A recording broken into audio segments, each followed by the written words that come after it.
بسم ربی دوستو، جماعت احمدیہ کے چینل MTA کا پروگرام راہ خدا جو کہ 5 جولائی 2010 کا ہے، اس میں ایک انٹرویو وفاقی وزیر برائے مذہبی امور جناب حامد سعید کاظمی صاحب کا سنایا گیا، جس میں پروگرام کے ہوسٹ جناب باجوہ صاحب نے ان سے وزیر صاحب سے کچھ سوال کیے، جس کے انہوں نے جواب دیے۔ ان کے سوال اور جواب آپ راہ خدا جو ہے 5 جولائی کا پروگرام، اس میں آپ یہ پورا انٹرویو سن سکتے ہیں، دیکھ سکتے ہیں۔ بات کرنے والی صرف یہ ہے کہ باجوہ صاحب جو بھی سوال کر رہے تھے، وہ سوال کسی لحاظ سے بھی کسی ایسی اہمیت کے حامل نہیں تھے، سوائے اس کے کہ وہ یہ اظہار کرنا چاہ رہے تھے کہ ہم پر ظلم ہو رہا ہے، ہم پر جو مئی کے مہینے میں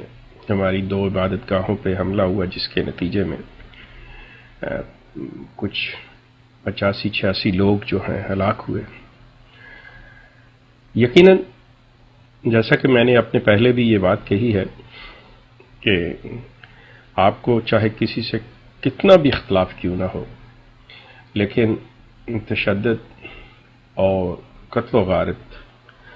اس کو نہ تو اسلام اس کی اجازت دیتا ہے اور نہ ہی انسانیت میں اور سویلائزڈ سوسائٹی میں اس کی کوئی جگہ ہے۔ ہر مسئلے کا حل جو ہے وہ ڈائیلاگ ہے۔ آپ کو ڈائیلاگ کے ذریعے معاملات طے کرنے ہوں گے، تشدد کے ذریعے، قتل و غارت کے ذریعے یہ نہیں ہو سکتے۔ لیکن اس پروگرام میں اور انٹرویو کے دوران جو 2 باتیں کی گئیں، ایک یہ کہ اسٹیٹ نے ہمارے ہی عقیدے یا ہمارا ہی کیوں فیصلہ کیا کہ ہم مسلمان ہیں یا غیر مسلم، اور دوسرے کہ اگر انتظامیہ پولیس جو ہے باوردی ہو کر کلمہ مٹاتی ہے تو کیا اس سے عوام کو شے نہیں ملتی۔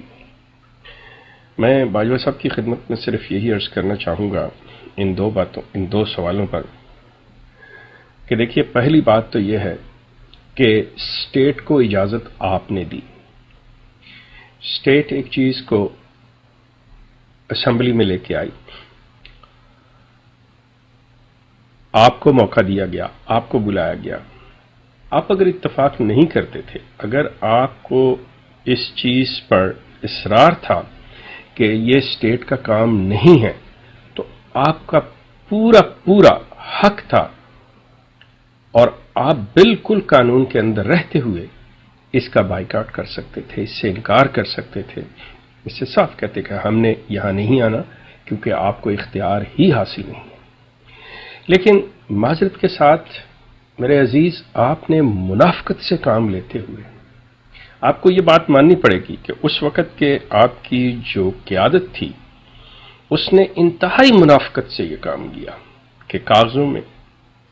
جو اپنا محضر نامہ دیا، اس پہ لکھا کہ یہ کسی اسمبلی کو، کسی انسان کو حق حاصل نہیں ہے، لیکن اس کے باوجود ہم اس خوش فہمی میں رہتے ہوئے کہ ہم مولوی حضرات کو، اسمبلی کو، دیگر اپنے مخالفین کو شکست دینے میں 2 منٹ نہیں لگاتے، لہٰذا کوئی بات نہیں ہے۔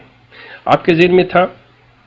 کہ اگر فیصلہ ہمارے خلاف ہو جاتا تو ہم کہیں گے کہ دیکھیں ہم نے کہا ہوا کہ کسی کو حق نہیں ہے، اور لیکن اگر ہم کنونس کر جاتے ہیں تو ہماری جیت ہمارے سامنے۔ یہ منافقت ہوتی ہے کہ آپ ادھر جائیں تو ان سے کہیں ہم آپ کے ساتھی ہیں، ادھر آئیں تو ہم کہیں ہم آپ کے ساتھی ہیں۔ آپ کو ایک واضح موقف اختیار کرنا تھا، جو کہ آپ نے نہیں کیا۔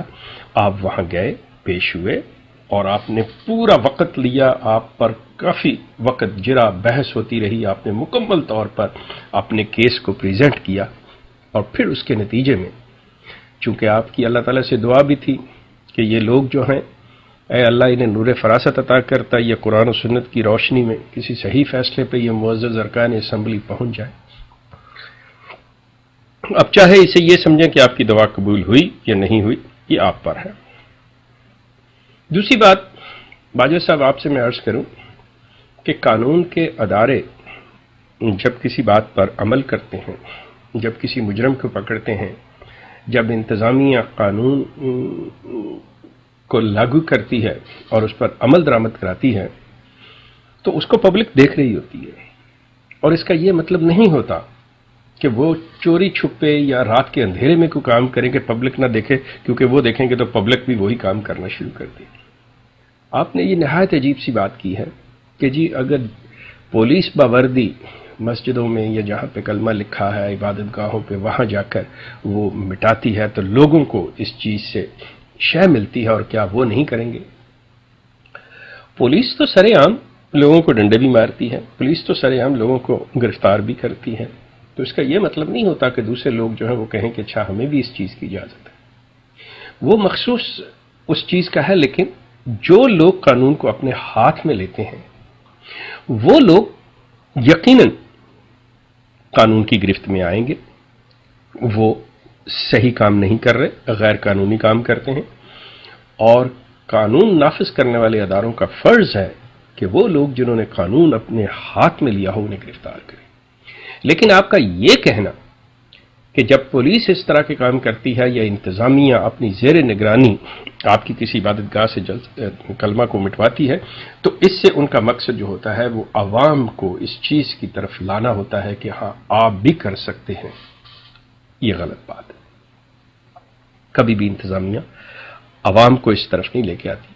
چاہے وہ کتنی ہی بری کیوں نہ ہو۔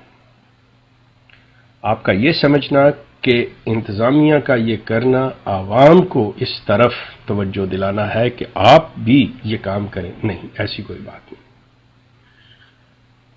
دوسری بات آپ نے یہ کہا کہ امتناع قادیانیت آرڈیننس جو ہے، اینٹی احمدی آرڈیننس، اس کے نتیجے میں احمدی قتل ہوئے۔ جب سے یہ آرڈیننس آیا ہے اس وقت سے احمدی جو ہے حفاظت میں ہے۔ اکا دکا جو احمدی قتل ہوتے ہیں آپ کے پاس بھی ان کی ریکارڈ ہے، اور حقیقت آپ لوگ بھی جانتے ہیں کہ وہ لوگ کسی اپنی ذاتی یا کسی اور وجہ سے، لیکن میں اس چیز کو بھی خارج از امکان نہیں قرار دیتا کہ کچھ لوگ جو ہے وہ اس وجہ سے نہ مارے گئے ہوں گے کہ وہ احمدی تھے، یقیناً ایسا ہوا۔ لیکن جیسے وزیر موصوف فرما رہے تھے کہ اگر آپ ان کی تعداد دیکھیں، آپ یہ دیکھیں تو آپ تو کسی گنتی میں آتے ہی نہیں ہیں۔ آپ نے ابھی تک اپنی 120 سالہ تاریخ کے اندر 327 میرا خیال ہے کہ آپ کے لوگ ہیں، یہ 85-86 ڈال کے بھی، اور ان میں سے مطلب کتنے ہیں جو احمدیت کی وجہ سے ہوں گے، وہ میرا خیال 27 بھی نہیں ہوں گے۔ حقائق کو ہمیشہ مد نظر رکھنا چاہیے۔ پروپیگنڈے کے اندر جھوٹ سے کام لینا، جب آپ کا دعویٰ ہو کہ آپ سچے ہیں تو پھر آپ کو زیب نہیں دیتا۔ یہ چیز جو ہے یہ آپ ذہن میں رکھیے کہ حقائق کو کبھی نہیں بھولنا چاہیے۔ اور کلمہ مٹانے کا مطلب آپ نے ظلم و بربریت کہا ہے، یہ قطعی طور پہ نہیں ہے۔ اسٹیٹ کو پورا حق ہے کہ کسی ایسی چیز سے جب آپ کو یہ کہا گیا کہ آپ غیر مسلم ہیں اور آپ اپنے آپ کو پریٹینڈ کریں کہ آپ مسلمان ہیں اپنی کسی بھی چیز سے، تو دوسرا جو ہے وہ مشتعل ہو سکتا ہے۔ تو ان کو قابو میں رکھنے کے لیے حکومت اگر یہ اقدامات کرتی ہے تو حکومت اس میں حق بجانب ہے۔ اور آپ کا یہ کہنا کہ آپ ہر ملک کے وفادار ہوتے ہیں، تو پاکستان سے وفاداری کیجئے۔ آپ نے اپنی مرزا میاں غلام احمد صاحب کی پریس کانفرنس دیکھ لیجئے، انہوں نے اعلان کہا کہ میں نہیں مانتا، میں اپنے آپ کو کہوں گا کہ میں یہ ہوں۔ جب آپ آئین کی خلاف ورزی کرتے ہیں تو وزیر موصوف کی نظر سے بھی یہ چیز گزری، لیکن آپ یہ دیکھیں کہ قانون نے آپ پہ ابھی تک ہاتھ نہیں ڈالا، ان کو کوئی گرفتار نہیں کیا، اور آپ یہ دعویٰ کرتے ہیں کہ آپ ہیں ملک کے وفادار۔ ملک کی وفاداری کا جو تقاضا ہے وہ یہ ہے کہ آپ آئین کی پوری پابندی کریں۔ ٹھیک ہے، آپ دلی طور پہ نہیں کر سکتے، اپنے دل کے اندر جو رکھنا چاہتے ہیں رکھیں، اس میں مطلب کوئی ایسی بات نہیں، لیکن جب آپ کہتے ہیں کہ ہم وفادار ہیں تو پھر آپ کو توہن کرن یا مجبوراً یہ چیز اگر ماننی ہے، آپ ضرور اختلاف کریں، آپ کہیں کہ جی اس چیز سے نہیں ہے، لیکن اس کے لیے قانونی قدم اٹھائیں، اس کے لیے ایک منطقی اور ایک صحیح راستہ اپنائیں، نہ کہ سرکشی بغاوت کا یا دوسرے کو پرووک کرنے کا جس سے اشتعال پیدا ہو۔ آپ اپنے رویے پر بھی غور کیجئے گا تو آپ کو صورتحال واضح نظر آ جائے گی۔ دوستو، آپ کا شکریہ۔